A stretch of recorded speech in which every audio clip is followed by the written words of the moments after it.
For the first time in state history, a South Dakota state legislative committee has passed a bill that would legalize recreational marijuana in the state.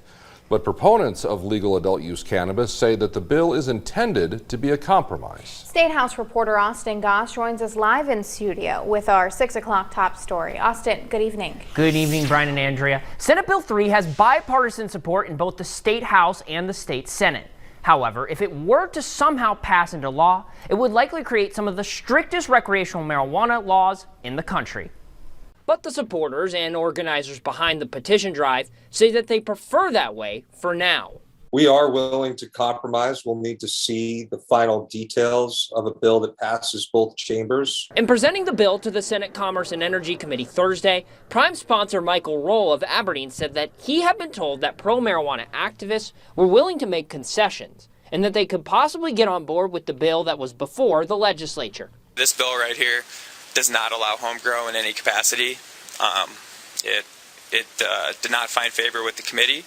And the ballot measure this fall that is going to be, the measure this fall that's going to be on the ballot does include home grow provisions. That would make South Dakota only one of 2 states in the country with legal recreational cannabis that does not allow homegrown marijuana for recreational purposes. It would not affect medical marijuana cardholders' ability to grow cannabis at home. Homegrown marijuana has been one of the main concerns brought up by marijuana legalization opponents. Efforts to restrict the homegrown component of medical marijuana have thus far been unsuccessful. But giving it up would also be a major compromise for the pro-cannabis camp. We are not absolutists. We are people who believe in finding compromise and making progress. So yes, we are very open to ending our signature drive and not putting our initiative on the ballot in November if a good law can be passed. The bill before the legislature would create some of the strictest legal recreational marijuana laws in the country. Roll also points to the effective date of the law versus a ballot measure as a reason for skeptics to get on board. If we were to pass Senate Bill 3, we would stop arresting people July 1st of this year, although it wouldn't be recreationally available for sale until the following year.